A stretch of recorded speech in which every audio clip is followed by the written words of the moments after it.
toutes, bonjour à tous, bienvenue à cette deuxième édition du sommet aéronautique et spatial de Bordeaux Métropole. Je suis Pierre Cheminade, rédacteur en chef adjoint du journal La Tribune à Bordeaux. Ravi de vous accueillir pour cette première table ronde qui va donner un peu le ton des débats de la journée. Climat, aérospatial, comment agir pour la planète ? Vaste question, on va tâcher d'y répondre. Le spatial comme l'aéronautique sont des industries qui ne sont pas hors sol. Comme tous les pans de l'économie, elles doivent se conformer aux objectifs de l'accord de Paris qui fixe une limite souhaitable à 2 degrés, voire 1,5 degré au réchauffement climatique par rapport au niveau pré-industriel. Est-ce possible ? On va tâcher d'y répondre, alors que malgré les progrès techniques indéniables, très importants réalisés ces dernières années, les émissions carbone du transport aérien n'ont cessé d'augmenter. La raison principale, c'est évidemment la croissance du trafic, croissance qui devrait se poursuivre d'ici 2050. On parle de 3% par an environ. Le défi est donc immense, tout simplement. Pour savoir ce qui nous attend, casser un peu quelques idées reçues, savoir à quelle échéance il faut se projeter, j'ai autour de moi 4 intervenants. Laurence Monnoyer-Smith, bonjour, directrice de la délégation au développement durable du CNES. Florian Simatos, chercheur chez ISAE Supaéro. Mathieu Coste, vous êtes partenaire chez Airbus Ventures. Et Jean Botti, fondateur et dirigeant de Voltaero. On va commencer avec vous, Laurence Monnoyer-Smith. Est-ce que vous pouvez nous faire une photographie assez brève du poids, de l'empreinte carbone de la filière spatiale aujourd'hui ? Bien, alors malheureusement, c'est très compliqué de faire une photographie, une telle photographie. Nous avons des bribes d'informations qui ne sont pas suffisamment documentées, contrairement d'ailleurs à ce qu'on peut voir dans le secteur aéronautique. Dans le spatial, nous avons travaillé sur ce sujet depuis un petit peu moins longtemps. Ce que je peux dire, c'est que au doigt mouillé, donc avec énormément de précautions, on aurait une empreinte de l'ordre de 0,01% des émissions de gaz à effet de serre, en tout cas pour la France, qui serait due au secteur spatial. Donc, a priori, pas grand-chose. Quand on a dit ça, on n'a pas dit grand-chose. A priori, on pourrait se dire, finalement, c'est tellement peu, pourquoi est-ce qu'on en parle ?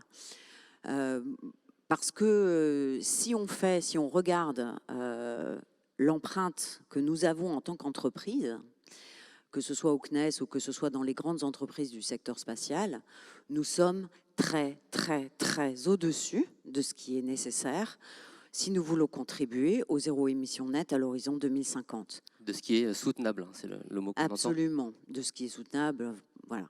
En tout cas, si on veut être en dessous des 2 degrés, à peu près aux 2 degrés ou en dessous des 2 degrés. Nous avons fait au CNES l'exercice de bilan d'émissions de gaz à effet de serre, puisque c'est un exercice obligatoire. Et nous avons, si on prend les 3 scopes, donc si on prend en considération les achats, nous sommes à 69 tonnes de CO2 par salarié. C'est monstrueux. En tout cas, c'est totalement insoutenable. Alors ça s'explique parce que le CNES a une grosse portion de sa subvention pour charge de service public qui est consacrée aux achats. Nous avons à peu près 1 milliard d'achats par an. Et donc, évidemment, ce milliard d'achats, c'est de la commande publique largement, de la subvention, etc. Nous avons un poids absolument colossal qui est lié aux achats. Donc, dans le cadre du plan de sobriété, mais plus globalement de la décarbonation du secteur, le CNES doit jouer un rôle extrêmement important à travers sa commande publique pour verdir ce budget. Vous avez dit 2 choses, un poids très infime, et puis vous avez dit c'est une empreinte monstrueuse, colossale. Est-ce que la filière aérospatiale a conscience de cet enjeu ? Est-ce que, au-delà des discours, elle prend le sujet à bras-le-corps aujourd'hui suffisamment ? Alors, elle prend conscience, oui, de ce que nous avons. Il y a énormément de groupes de travail, que ce soit l'Agence spatiale européenne où l'ensemble de l'écosystème commence vraiment à travailler et d'ailleurs va signer au moment de la ministérielle au mois de novembre, fin novembre, une charte pour s'engager justement au développement d'un secteur spatial soutenable. Est-ce qu'elle le prend suffisamment au sérieux ? Je pense qu'elle est un peu contrainte de le faire. Mais après tout, la sincérité, on s'en fiche un peu. Ce qui est important, c'est qu'elle le fasse. En tout cas, je pense qu'elle ne le fait pas suffisamment rapidement.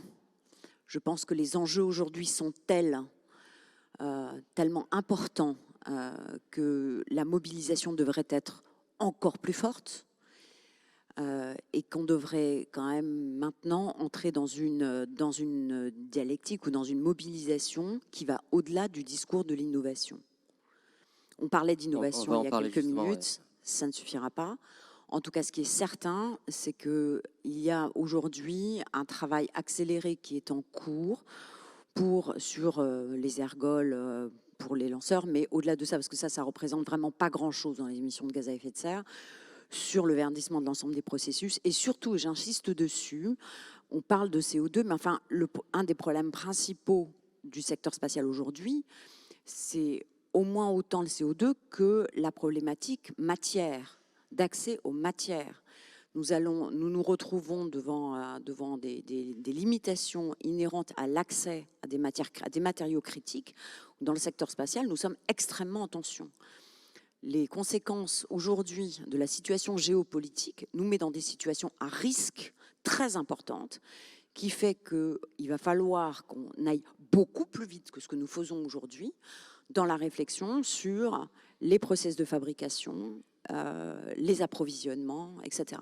Donc moi, c'est au moins autant ça qui m'inquiète et qui nous met dans des situations à risque que notre capacité à décarboner, qui est une problématique absolument majeure. Merci beaucoup, Laurence Monnoyer-Smith. On a le tableau posé pour le spatial. Florian Simatos, même question. On a entendu l'innovation seule ne suffira pas, il faut accélérer. Vous avez travaillé chez Isae Supaéro sur le référentiel aviation-climat. Quel était justement l'objet de ces travaux et est-ce que vous pouvez nous esquisser les principales conclusions? Oui, merci. Déjà, merci beaucoup pour l'invitation. Je suis très content qu'il y ait une présence universitaire dans cette journée.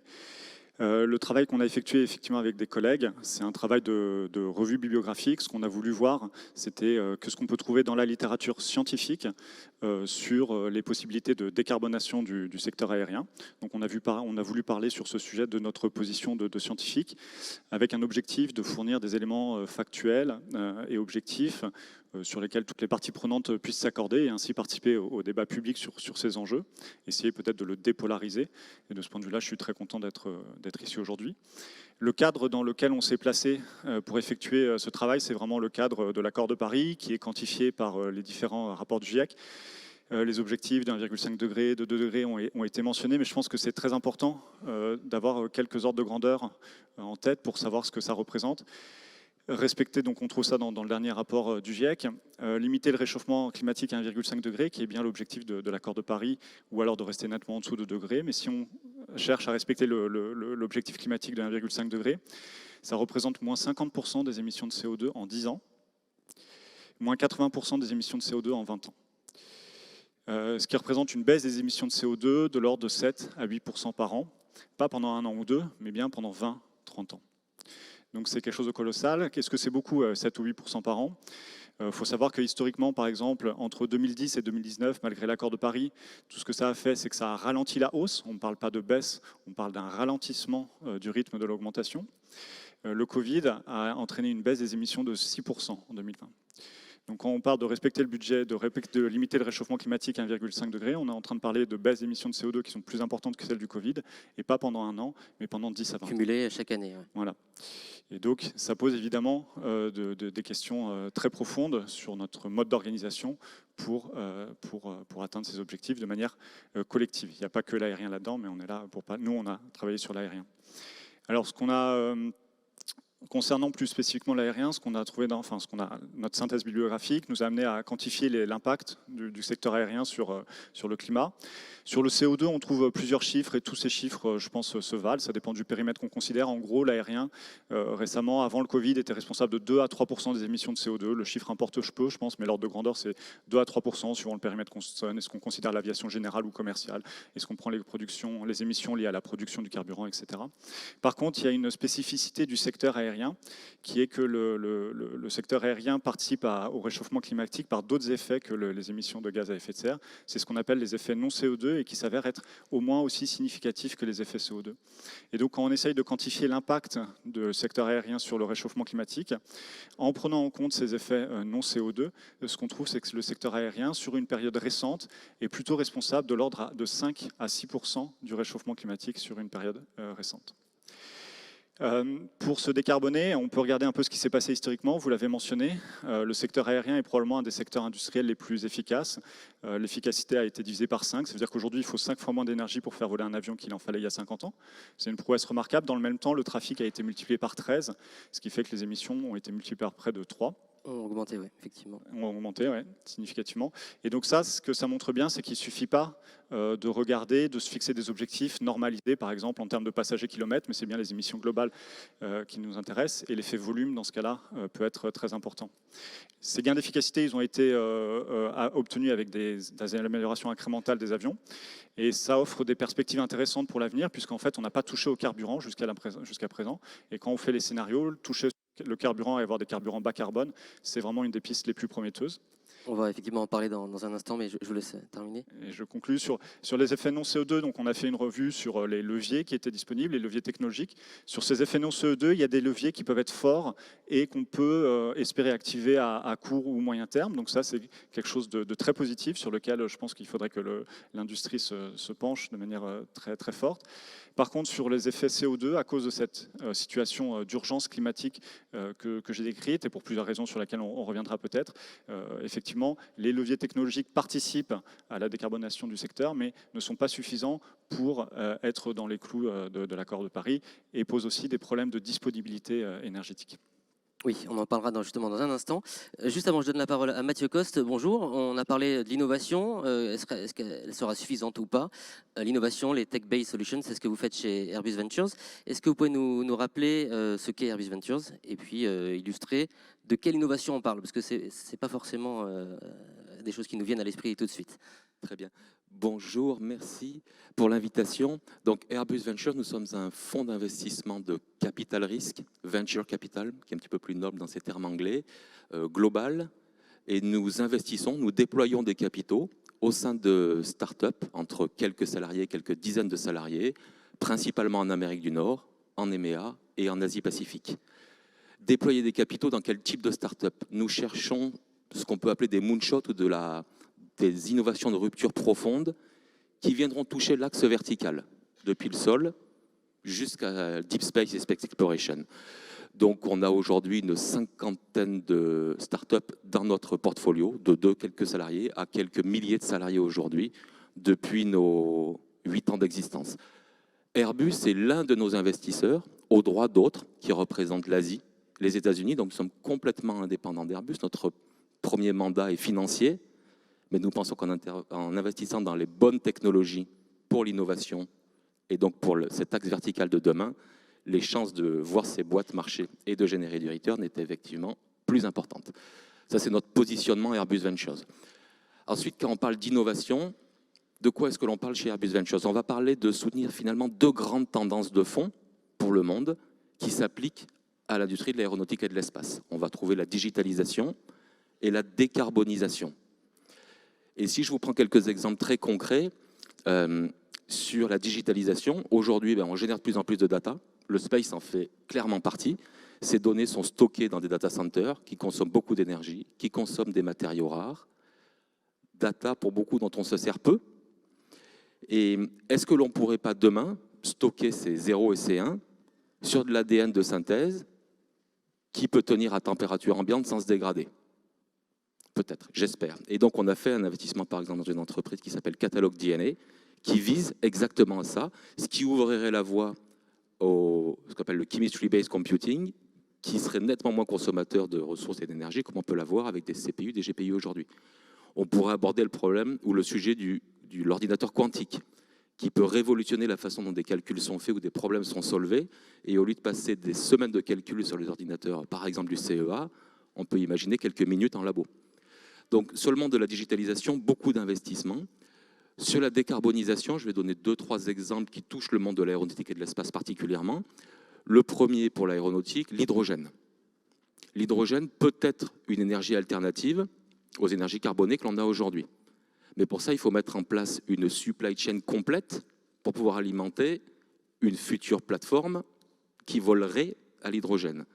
Donc soit des plateformes sont rétrofitées, c'est ce qu'on fait avec une entreprise qui s'appelle Universal Hydrogen, qui est basée aux US et à Toulouse, qui veut rétrofiter des Dash 8 et des ATR, et donc les rendre disponibles sur le marché beaucoup plus tôt qu'un avion complètement neuf qui lui arriverait dans quelques décennies.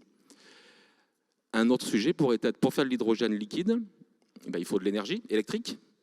On n'en a pas beaucoup, certainement pas assez. Et il faut des électrolyseurs. Électrolyseurs qui marchent avec une technique qui sont des membranes. Pour faire une membrane, il faut un petit peu d'iridium, peut-être 1 mg par watt, un tout petit peu de platinium. Et comme on le disait tout à l'heure, ces ressources-là existent en capacité finie sur notre planète. Et je ne pense pas que les tendances actuelles que l'on voit à aller faire plus d'extraction minière en Afrique, dans le sud de la Chine ou en Amérique du Sud, et donc finalement de reproduire des comportements qu'on a pu avoir avec le pétrole et le gaz sur les dernières décennies, soit la bonne voie. Avec des technos de quantum, de capteurs quantiques, on peut aller mapper ces ressources sur la Lune et peut-être essayer de les prendre sur ce rocher sans matière organique et les ramener sur la Terre. Est-ce que ça va marcher? J'en sais pas, je ne sais pas. Est-ce qu'on peut rester dans le statu quo actuel? Certainement pas. Donc, je pense que ces innovations de rupture autour des matériaux, de l'énergie ou du stockage de la data sont extrêmement importantes pour soutenir la demande que l'on a au niveau mondial actuel. Une petite question volontairement piquante, mais est-ce qu'il faut s'interdire, alors qu'on sait que le réchauffement climatique est aujourd'hui, de manière certaine, est-ce que c'est utile de réfléchir à des innovations qui vont peut-être fonctionner en 2050 ? Alors, le stockage de la data sur l'ADN, ce n'est pas 2050, le démonstrateur, c'est 2021. Wikipédia, encodé sur quelques millimètres cubes en moins de 8 heures. Maintenant, on est dans la phase d'industrialisation, d'engineering, donc je pense que ce sera plus rapide que ça.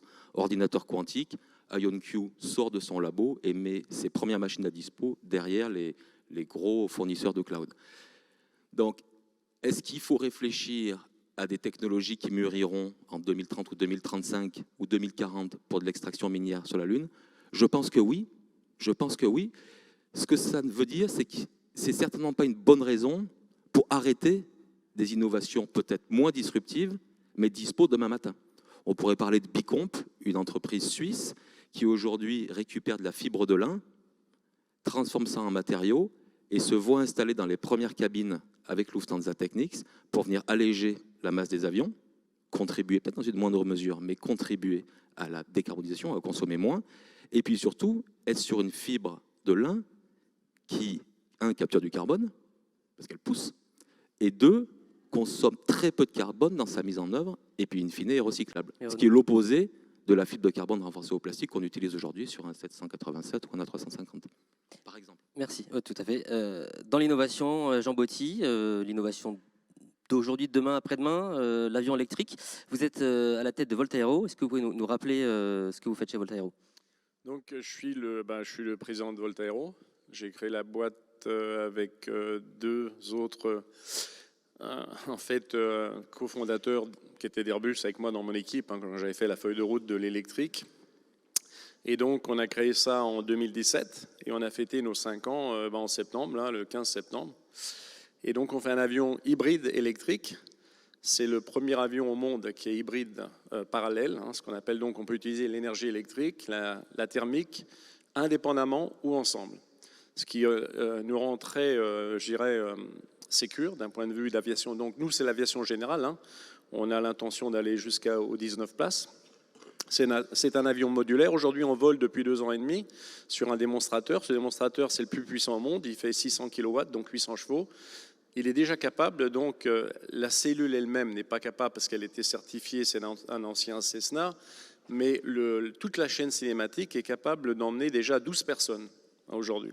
Donc c'est ce qu'on va s'attacher à faire avec une nouvelle aérodynamique, un nouveau design de notre avion qui va s'appeler le Cassio et qu'on montrera certainement au Bourget. Et on continuera à faire voler notre démonstrateur qui a fait le Tour de France, qui a été en Angleterre, qui bientôt va faire au printemps le Tour d'Île-de-France, pour montrer tous les avantages de ce que peut être l'aviation électrique. Nous, on décolle et on atterrit toujours en électrique, et puis on se sert en fait du thermique pour faire la recharge de batterie et en vol. Et puis au cas où il y aurait des problèmes, si vous voulez, on a quand même la double sécurité. Ça, c'est notre avion.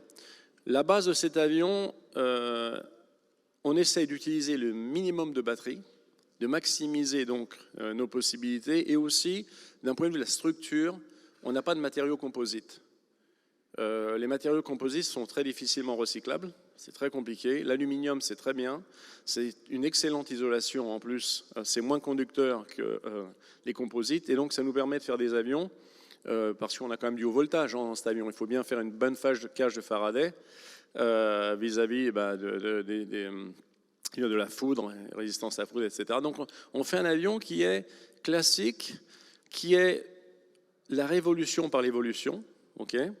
Et donc on va aller pas à pas vers ça, parce que notre premier avion, le premier qui est le 5 places, devrait sortir en série fin 2024. Donc c'est pas dans 15 ans, c'est bientôt, effectivement. C'est bientôt. Et il y a une compatibilité à avoir. Donc il est modulaire, et aujourd'hui, nous on prend ce qu'il y a, c'est-à-dire le courant à la prise. Et puis, s'il y a des biocarburants, on va les prendre tout de suite, parce qu'on est compatible avec ça. On a déjà fait la cartographie qui va avec ça. Et plus tard, on fera notre 19 places à hydrogène quand l'hydrogène sera commercialement viable. C'est-à-dire dans quelques temps. Oui. Au-delà de Voltaero, le marché de l'avion électrique ou hybride électrique, aujourd'hui, quand est-ce que dans cette salle, on va pouvoir prendre un vol de 19, voire de 100, 200 places? On parle de quel horizon, pour être très concret? Écoutez, avec l'électrique, il faut faire attention, parce que j'entends tout et n'importe quoi. La capacité, la densité énergétique des batteries aujourd'hui ne va pas vous permettre de faire des avions au-delà de 19 places. C'est vraiment, on est même déjà là, il faut une évolution technologique incroyable. Okay, 2 fois et demi ce qu'on a aujourd'hui en capacité avec les batteries actuelles. Et je parle au niveau du système.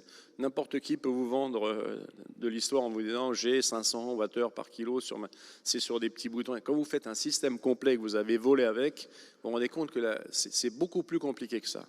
Donc un avion électrique, il a sa limitation, mais ce n'est pas pour autant qu'il ne faut rien faire. Il faut faire quelque chose. Et nous, dans l'aviation générale, là où la France n'existe plus, où en général on fait à peu près, il y a le groupe d'AR qui fait à peu près une 50aine d'avions par an. À part ça, nous les Français, on n'existe plus. C'est le trust des Américains et des Chinois aujourd'hui. Donc nous, on veut, avec une nouvelle technologie, avec une technologie hybride, qui est en plus silencieuse, qui n'émet pas autour des aérodromes, puisque si vous décollez ou vous atterrissez en électrique, il n'y a pas de bruit, ou très peu de bruit, et il n'y a pas d'émissions. Donc c'est déjà un step très important. Et puis quand vous êtes en l'air, eh ben, si on nous donne des biocarburants, on le fera. Et plus tard, si on donne de l'hydrogène, on l'appliquera. Voilà, ça c'est notre objectif. Merci. On a parlé des biocarburants, c'est revenu dans la conversation. Est-ce que c'est, selon vous, un des leviers immédiats là, les plus efficaces? Et quelles sont les limites à cette solution également? Peut-être Florian Simatos? En termes de maturité technologique, quand on compare à tous les autres carburants, que ce soit l'hydrogène, les électrocarburants, les batteries électriques, il est clair que les biocarburants sont les carburants alternatifs les plus matures et qu'on peut envisager à brève échéance.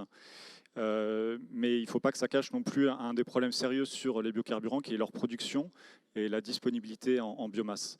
Et toutes les études que nous, on a pu trouver, en tout cas dans la littérature scientifique, qui font des prospectives sur la quantité de biocarburants qui sera disponible, indiquent que, en particulier dans un contexte de forte hausse de la demande énergétique, les biocarburants fourniront peut-être quelques pourcents, 10%, peut-être 15% de la demande énergétique, ce qui est bien, il faut le faire, mais il est clair que les biocarburants sont limités. Par ailleurs, tous les biocarburants ne se valent pas en fonction de la voie de production, de la biomasse à partir de laquelle on fait le biocarburant. Les émissions de CO2 peuvent être différentes, et donc mettre une forte pression sur les biocarburants fait que, on va d'abord taper évidemment sur les biocarburants les plus vertueux, et puis plus il va y avoir de demandes sur les biocarburants, et plus on va aller sur des biocarburants qui sont moins intéressants d'un point de vue climatique. Et dernier point sur les biocarburants et de manière générale sur toutes les solutions à base de bioénergie, c'était quelque chose qui était très mis en avant dans le rapport 1.5 du GIEC, et notamment le rapport aussi spécial sur les terres. C'est tous les problèmes annexes que posent les solutions à base de bioénergie, l'énergie, d'utilisation des sols notamment, Ouais. d'intrants chimiques, d'utilisation de ressources en eau douce. Donc dans un contexte où on sent la finitude de la planète arriver, les solutions à base de bioénergie posent de nombreux problèmes de concurrence Entre des secteurs, usages. puisque l'aéronautique ne sera pas le seul à souhaiter des biocarburants, effectivement. Mathiakos? Donc, je suis entièrement d'accord parce qu'on va retrouver l'aéro, on va retrouver le maritime, énorme on va dire, émetteur de CO2, on va retrouver la mobilité, voiture, bus, etc. Et le mix énergétique nécessaire à cette notion de mobilité, quelle que soit son altitude, doit être, comme son nom l'indique, un mix. Trop de biocarburants va déplacer le problème sur la déforestation, sur ce qu'on a pu voir en Indonésie. Électrification, on parle de batterie, c'est un très bon point. Aujourd'hui, une batterie, c'est 15% de cobalt. On a à peu près épuisé les réserves de cobalt classiques. La République du Congo vient de donner des autorisations d'exploiter monumentales à la Chine. Ils sont en train d'abîmer clairement le pays. On dit, il n'y en a plus beaucoup sur la Terre. Allons donc explorer le fond des mers. C'est effectivement le premier réservoir de cobalt aujourd'hui sur la planète. L'écosystème étant tellement fin en termes d'équilibrage, je ne suis pas géophysiciste, comme on dit, mais je suis persuadé que l'impact sur l'océan sera énorme et par ricochet sur l'homme. Donc il faut arriver à trouver cette innovation incrémentale, comme vous pouvez le faire. Je pense que c'est une bonne voie. Et derrière des innovations de rupture beaucoup plus profondes qui doivent surtout faire attention à ne pas déplacer le problème pour en générer un plus gros, notamment avec l'expérience qu'on peut avoir sur le charbon, le gaz et le pétrole depuis un paquet de décennies aujourd'hui. Et ça pose la question de l'électrique aussi, qui suppose que le mix électrique, pour faire voler les avions, soit décarboné, ce qui n'est pas le cas majoritairement aujourd'hui quand on regarde les modes de production d'électricité dans le monde. Oui, bien sûr. Ça, mais on ne trouvera jamais la chose parfaite. Si on rentre dans l'hydrogène, on peut en parler pendant longtemps. Et moi qui ai travaillé pendant 10 ans dans l'hydrogène quand j'étais à General Motors aux États-Unis, je connais le problème par cœur. C'est la même chose. Essayer de faire un hydrogène vert, ça va être un vrai challenge. Et ça va coûter très cher. Donc aujourd'hui, on en parle beaucoup, mais il y a énormément de progrès à faire. Je me souviens, moi, en 98, quand j'étais patron des piles à combustible chez la General Motors aux États-Unis, on avait des budgets colossaux dans l'automobile pour faire des piles à combustible, pour faire de l'hydrogène. On avait fait des moteurs à hydrogène, etc. On était en partenariat avec BMW.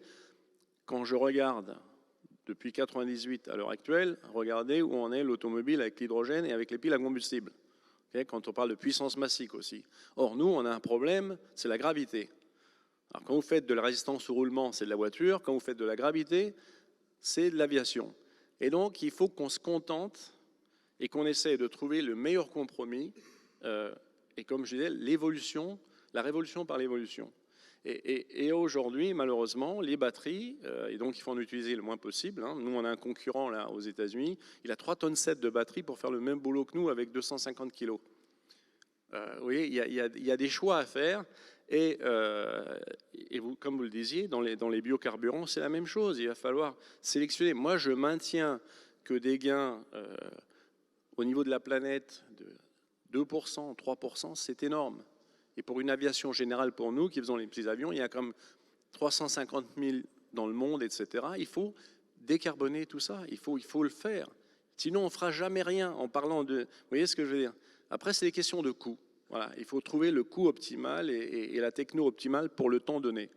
Merci Jean-Baptiste. Dans le spatial, Laurence Monod-Smith, si on reste sur l'innovation, on va parler des usages dans un instant, qu'est-ce qui sera le plus efficace à court terme, sans se projeter à 15 ou 20 ans? Alors à très court terme, on travaille sur deux sujets principaux. La première, c'est effectivement la décarbonation de l'ensemble des énergies qu'on utilise sur la base spatiale dans l'ensemble du secteur. Donc la base spatiale, à Kourou, c'est particulièrement consommateur d'énergie. En plus, c'est de l'énergie fortement carbonée puisque nous sommes approvisionnés. La base spatiale, c'est 15% de la consommation électrique de la Guyane. C'est colossal. Et ce n'est que de l'électricité fossile, puisqu'on est approvisionné par du fioul et on est approvisionné par le barrage de Petit Saut qui produit du méthane, puisque nous avons inondé la forêt tropicale en construisant ce barrage. Donc, pour l'instant, le gros travail, c'est décarboner ça. Donc, on a entamé une vaste transition de verdissement de la base en construisant, on a des panneaux photovoltaïques qui sont en construction actuellement de 5 MW chacun. On va faire de la trigénération à partir de biomasse pour produire du froid, puisque c'est surtout la problématique de la base, c'est dans les salles de montage et les salles blanches, c'est la production du froid dans des locaux qui sont à peu près grands comme ça, vous voyez, 365 jours par an, 24 heures sur 24, donc c'est épouvantable. Donc c'est ça. Et puis ensuite, le verdissement des ergols. L'hydrogène et le méthane, essentiellement, même si ça représente beaucoup moins en termes de quantité. Donc ça, c'est le premier vraiment gros travail. Et puis pour offrir à l'ensemble de ceux qui vont lancer sur la base un bilan qui soit bien meilleur. Avec ça, on arrive en 2030 à peu près avec 90% d'énergie renouvelable, à peu près. Il me restera les 10% qui sont liés à la redondance, les groupes électrogènes, sur lesquels on espère qu'on pourra faire justement des groupes électro-hydrogènes à horizon entre 5 à 10 ans. Donc on fera ça. Et ensuite, le gros travail, c'est évidemment tout le travail qu'on fait sur la conception des satellites, les analyses de cycle de vie qui nous permettent de travailler en éco-conception sur les satellites et sur les lanceurs, évidemment lanceurs réutilisables. Donc ça, c'est vraiment la chose sur laquelle on se focalise le plus. Ce qui me paraît aussi très important, et ce à quoi il faut qu'on réfléchisse, mais collectivement, parce que tout ce que j'entends, c'est quand même super, mais grosso modo, on n'y est pas, quoi. Enfin, vous avez entendu les échéances dont on parle. On n'est pas en train de parler, de 2080. On est en train de parler 2030, 2040, 2050. Donc, ce à quoi il faut très sérieusement réfléchir, c'est aussi une rationalisation de la production, une réflexion sur la pertinence des lancements, sur la pertinence des constellations, c'est est-ce qu'il faut le faire, est-ce qu'il ne faut pas le faire, etc. Enfin, c'est le sujet dont on va parler tout de suite. La pertinence des lancements, ça veut dire modifier, questionner nos usages, que ce soit dans le transport aérien ou dans le spatial. Est-ce qu'il faut faire le tri, concrètement, dans ce qu'on va faire dans l'espace et à quoi ça va nous servir? Si vous voulez ne pas se poser la question, c'est jouer complètement l'autruche. On a bien entendu les chiffres et on parle de 7% de diminution par an de nos émissions. Et quand on parle des émissions, on parle non seulement du carburant, mais on parle des matériaux qui sont utilisés, de tout ce qui est nécessaire pour la production sur l'ensemble de la chaîne de valeur. Donc il faut arrêter de se cacher derrière son petit doigt. Ça veut dire que très concrètement, il faut prioriser ce qui est vraiment utile. C'est-à-dire, alors, en ce qui concerne le spatial, on a des priorités à poser sur des activités régaliennes de défense, d'accès à l'espace, des priorités scientifiques. On va lancer au mois de décembre un extraordinaire satellite qui s'appelle SWOT, qui va nous permettre de faire du monitoring très approfondi sur la réserve en eau, étant donné les problématiques que nous avons de pression de réserve en eau. On a des choses comme ça. Il faut vraiment se poser la question à venir plus tard. Est-ce qu'on a besoin de couvrir encore la planète et d'inonder les couches basses de l'orbite de futurs débris de satellites pour faire de la connectivité augmentée? Enfin, il y a vraiment des questions à se poser. Et de toute façon, je rappelle que le programme Apollo s'est arrêté à cause de la guerre du Vietnam. Il n'est pas impossible que sous pression sociale, on soit amené à se poser très sérieusement la question de savoir est-ce qu'on va continuer à faire, est-ce que certaines choses que nous considérons, nous, dans le secteur spatial comme étant prioritaires et qui, pour la société, ne le sont pas. Donc, typiquement, des missions martiennes ou des missions d'extraction, il va vraiment falloir qu'on se pose la question. Nous ne pourrons pas être en décalage avec la société, étant donné les montants qui sont impliqués pour faire ce type de travaux. Donc, moi, je ne dis pas qu'il ne faut pas faire de travaux, je dis simplement attention à ce qu'on fait. Et dans le secteur aéronautique, c'est pareil. Enfin, je veux dire, l'impact social, la pression sociale est moins forte aujourd'hui sur le spatial. Oui, alors ça, elle arrivera, probablement. Alors, si vous voulez, elle est moins forte parce que nous n'avons pas de joueurs de foot qui font des répliques absolument scandaleuses à la télévision. Donc voilà. Mais la question se pose déjà des débris spatiaux. Les gens sont à juste raison interpellés par la présence des débris, par l'importance des débris spatiaux, sur les conséquences que ça peut avoir, notamment sur les activités spatiales, c'est-à-dire potentiellement de destruction partielle de satellites absolument nécessaires pour pour notre vie quotidienne. Enfin, je veux dire, le GPS, c'est du satellite, voilà, ou sur la station internationale. Il va falloir effectivement questionner ces usages dans le spatial, Mathieu Cos, dans le transport aérien. Les lignes commencent à bouger, on en parle. Est-ce qu'il faut décroître? Alors, probablement que ça sera compliqué. Sur quel périmètre? Est-ce qu'il faut caper, plafonner? Mathieu Coste, là-dessus. Alors, est-ce qu'il faut avoir cette réflexion sur les usages de l'espace? Clairement, oui. Pour le petit milliard de personnes qui vit très confortablement, dont nous faisons partie, c'est une bonne question. Pour les 6-8 milliards qui rêvent d'accéder à l'étape d'après, c'est plus compliqué de leur demander de faire moins. Donc c'est la première chose. Deuxièmement, le spatial aujourd'hui permet d'acquérir à peu près 50% des métriques dont on a besoin pour comprendre l'évolution climatique. Ça va être compliqué de faire sans. On va parler véhicules, connectivité, autonomie. On ne fera pas ça sans une constellation. On va parler communication. Je pense que les constellations de communication, alors on connaît Starlink, on connaît OneWeb et d'autres qui arrivent. Est-ce qu'on a besoin d'en avoir des dizaines? Certainement pas. Est-ce que l'Europe ou la France, qui parle souveraineté de façon très fréquente aujourd'hui, est prête à s'appuyer sur une boîte privée Starlink, propriétaire d'Elon Musk, pour gérer ces communications 5G pour la défense? Je ne pense pas. Donc la réflexion, oui, je ne pense pas qu'on puisse s'affranchir de ça. Et ce que, pour moi, ça doit générer, c'est l'ouverture de nouvelles voies, notamment l'accès à l'espace pour des petites payloads, beaucoup de satellites de com ou d'observation, qui peuvent se faire aujourd'hui, on a démontré ça l'année dernière, à base d'énergie cinétique, qui est générée par de l'énergie électrique sur panneaux solaires, avec une consommation nette qui est proche de zéro. On fait tourner une payload, on fait tourner une charge dans un grand disque. Aujourd'hui, la dernière démonstrateur, c'est 33 mètres de diamètre, sous vide primaire, un peu au-delà de 12 000 tours, tellement d'énergie cinétique emmagasinée, on monte aujourd'hui à plus de 10 000 mètres. L'idée de faire une chambre de 100 mètres et de dire tous les moyens dont on a besoin dans l'espace en dessous de 50 kg peuvent être lancés avec zéro carbone. Ça remet pas, ça laisse le problème des débris spatiaux. Une fois qu'elles sont et on a beaucoup de sujets sur lesquels on travaille aujourd'hui. Et c'est pas pour 2080. Les démonstrateurs échelle entière, c'était l'année dernière.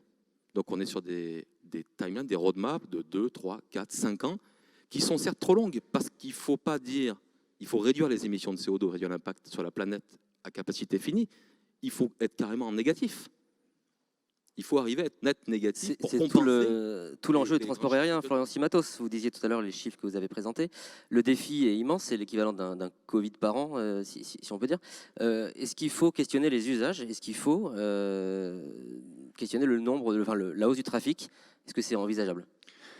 Déjà, je suis très heureux que cette question soit abordée dans un événement comme celui d'aujourd'hui. Ce qu'on peut observer, c'est que cette question de la modération, de la décroissance du trafic, elle commence à être posée sur la table, elle est plus taboue. Je pense que c'est un changement majeur par rapport à ce qui se passait il y a peut-être encore quelques années. On peut citer des exemples. L'aéroport de Schiphol, l'aéroport d'Amsterdam, qui a pris la décision de baisser le nombre de vols maximal sur son aéroport. Et puis, une sortie récente du PDG d'ADP, qui avait une position, me semble-t-il, raisonnable, dans le sens où sa position était de dire, en attendant ces avions bas carbone, la question de la modération du trafic doit être posée. Alors, je pense que cette question doit être posée, que c'est un débat de société qui devrait être débattu démocratiquement. Je ne suis pas sûr qu'on ait les instances démocratiques aujourd'hui pour mener ces débats, mais ce serait souhaitable. Ce qu'on peut voir, c'est que tous les rapports indépendants que je connais en tout cas, qui ont été produits sur l'avenir du secteur aérien, envisagent cette question de la décroissance, et leurs conclusions, que ce soit un rapport des ingénieurs aérodécarbos de l'ADEME ou le nôtre, et que la décroissance est un levier puissant pour atteindre les objectifs climatiques. Ce n'est pas le seul, mais il fait partie de la solution, il doit être envisagé. La modération, voire la baisse du trafic, a de nombreux avantages. D'une part, il ne fait pas de pari technologique. C'est quelque chose, quand le trafic baisse, on sait ce qui se passe. Contrairement aux biocarburants, par exemple, dont les impacts en termes d'ACV, d'analyse en cycle de vie, sont encore sujet de débat dans la littérature scientifique, sur les autres aspects aussi, sur les autres limites planétaires.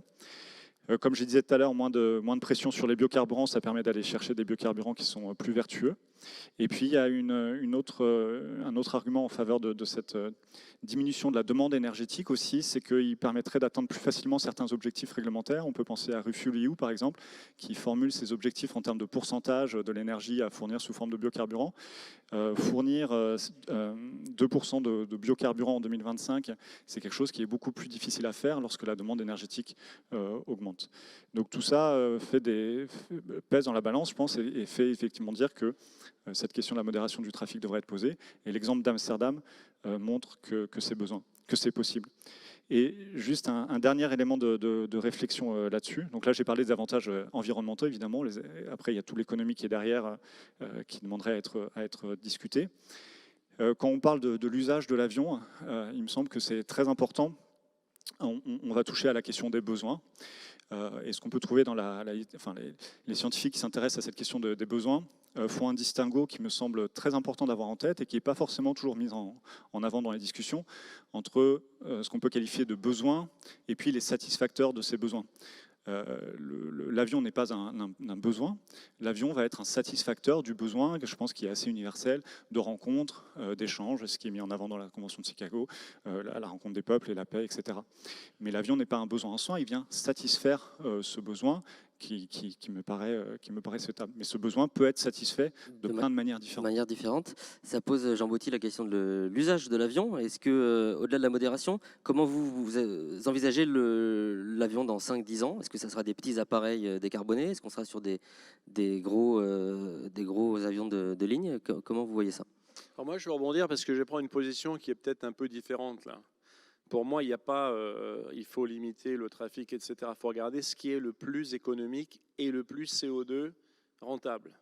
Okay, je prends des exemples. Alors, je suis content que vous parliez de Amsterdam parce qu'on a été retenus, nous, pour aller faire le tour de Hollande à la demande de tous les aérodromes hollandais.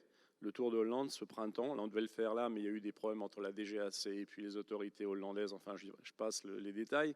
On a été justement, on nous a demandé d'aller là-bas pour montrer une aviation différente.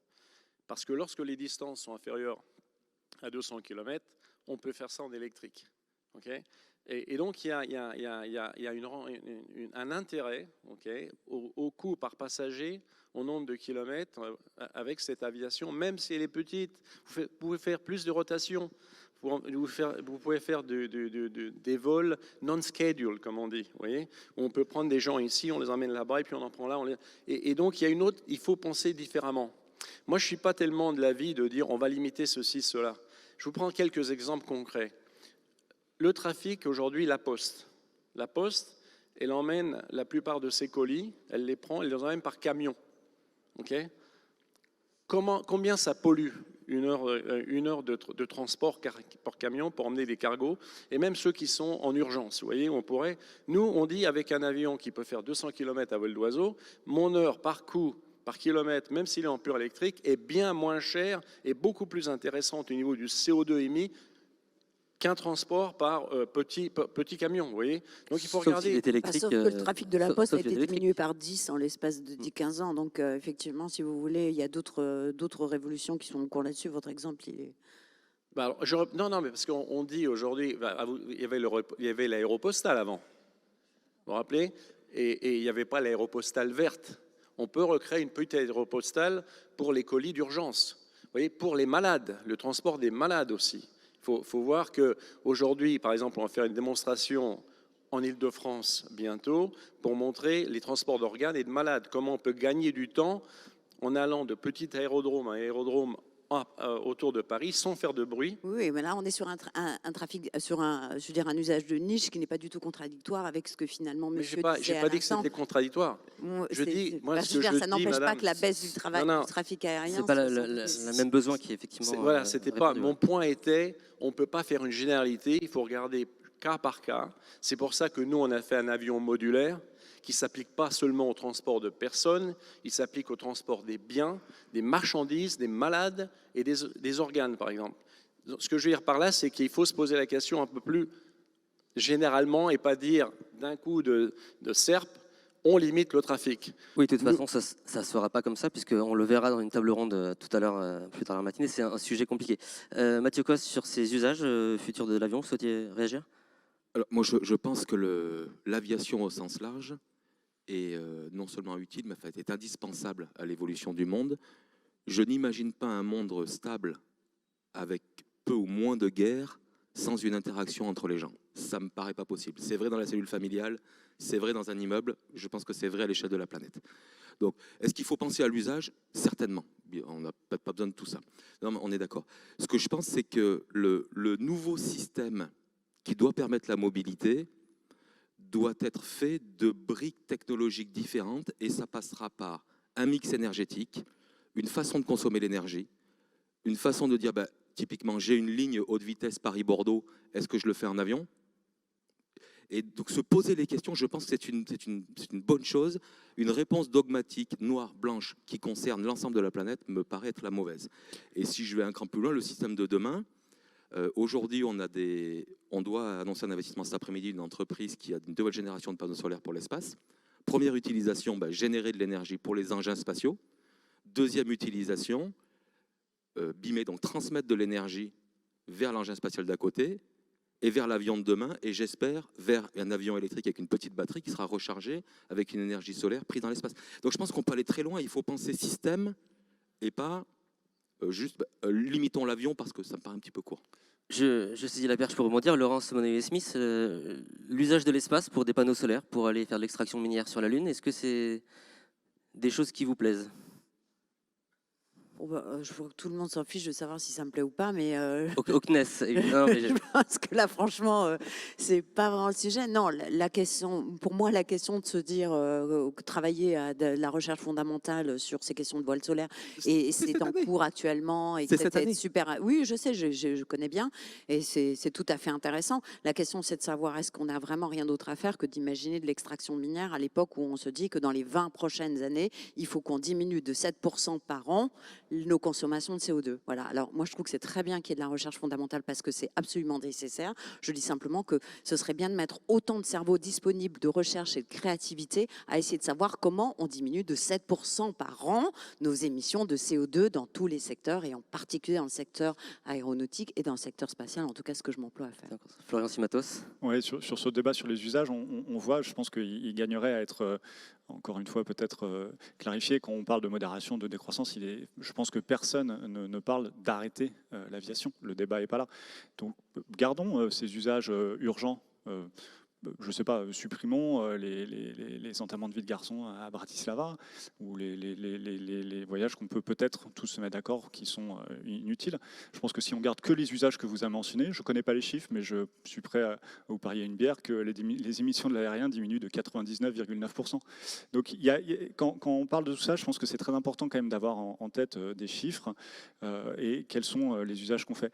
Et après, vous avez mentionné les milliards d'êtres humains, etc. Sur l'aérien, il y a aussi une question qui se pose d'équité. Il y a 10% des êtres humains qui prennent un vol chaque année. Voilà. Est-ce que le mode de vie qu'on a est généralisable ? C'est-à-dire que si on voulait généraliser finalement l'usage qui est fait aujourd'hui de l'aviation, il faudrait multiplier par 10 le trafic.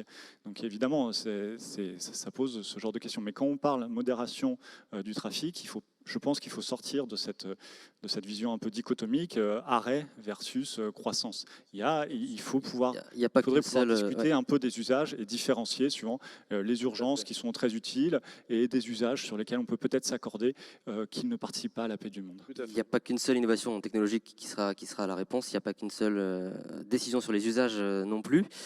Pour répondre à tout ça, merci beaucoup à tous les quatre, c'était le mot de conclusion.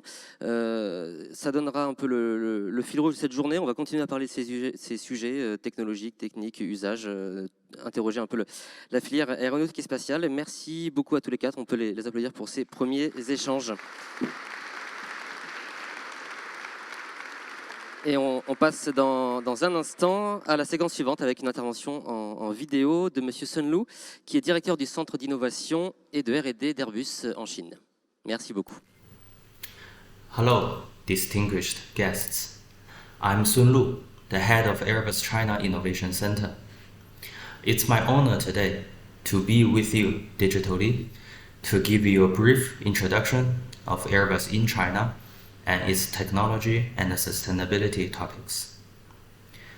Airbus established its official presence in China in 1994. Since then, rapid growth in less than 2 decades has pushed Airbus market share to more than 50% in its commercial market. On top of that, Airbus has been China's #1 helicopter partner for more than 50 years. Deep-rooted in the country, Airbus inaugurated its first final assembly line outside of Europe in Tianjin, China in 2008. The Tianjin final assembly line has delivered more than 600 aircrafts since its establishment. Airbus is also actively investing in the technology and the engineering field of the country.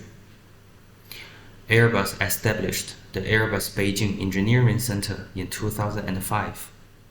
The main objectives of Airbus Beijing Engineering Center are to deliver engineering solutions, design airframes for Airbus programs, and set up a bridge between Airbus and China to further strengthen industrial cooperation from engineering perspectives.